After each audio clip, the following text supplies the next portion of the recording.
Recently, US officials have been warning of a growing Russian influence in places like Libya and Afghanistan. UK Defense Secretary Michael Fallon has said that there can be no return to normal relations with Russia after reports that they've been arming the Taliban in Afghanistan. Russian officials have responded strongly against any such claims, with President Trump stepping up his attacks against the Assad regime, including bombing what the US believes to be a Syrian chemical weapons factory, and escalating the idea of an American military response in Syria against the Assad regime. Let's examine Russia's recent involvement in the Middle East and why the US is concerned.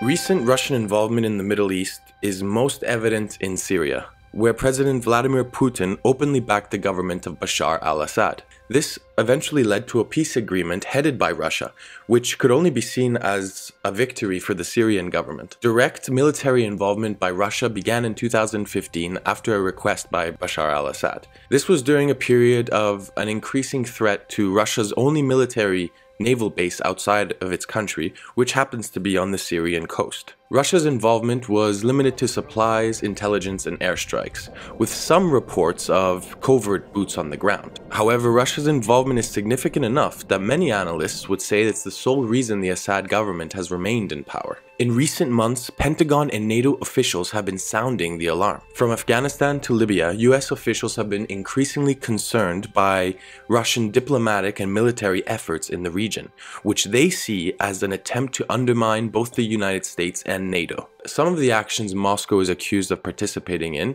is supporting a rebel faction in Libya and providing political legitimacy and maybe even supplies to the Taliban in Afghanistan. These moves include the overt dispatching of warplanes and ships to target the political opponents of its ally in Syria. General Joseph Votel, who oversees US forces in the region, told the Senate Armed Services Committee, quote, "It is my view that they, Russia, are trying to increase their influence in this critical part of the globe." In Libya, Putin has stepped up his support for rebel factions in the east of the country, with some reports of Russian drones and equipment even in Egypt. Egyptian officials, on the other hand, have not denied the Russian diplomatic efforts, but have stopped short of any military involvement. Like in Syria, Russia is trying to position itself as an arbiter, pushing for negotiations with the varying factions in Libya, which includes Russia stepping up its calls to reduce the presence of ISIS in the country and the need for a resolution to the crisis as soon as possible. In Afghanistan, Russia is planning to hold international talks on the ongoing problems there.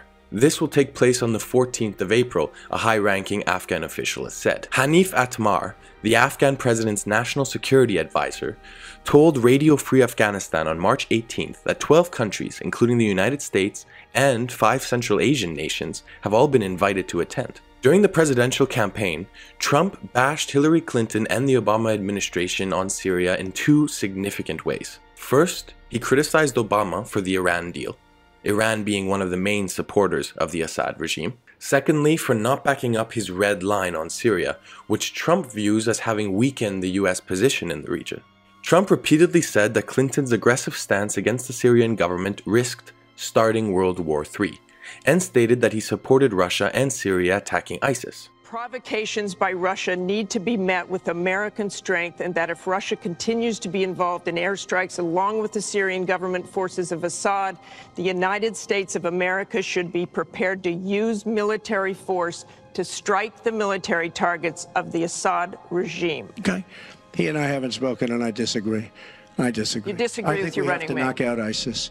Right now, Syria is fighting ISIS. We have people that want to fight both at the same time. But Syria is no longer Syria. Syria is Russia, and it's Iran, who she made strong.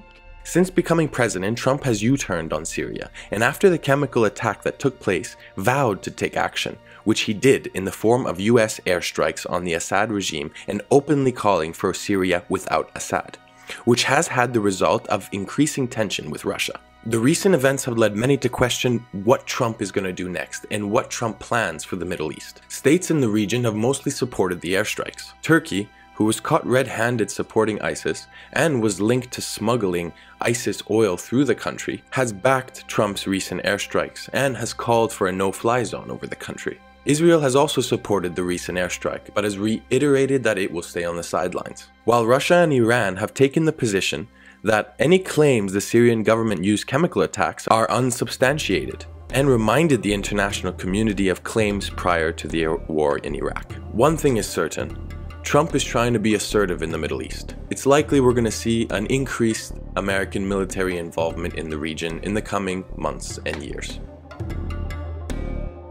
Hey guys, thank you so much for watching. Please remember to like and subscribe. What do you guys think of Trump's recent U-turn on Syria and the airstrikes that took place? As always, thanks for watching. Peace.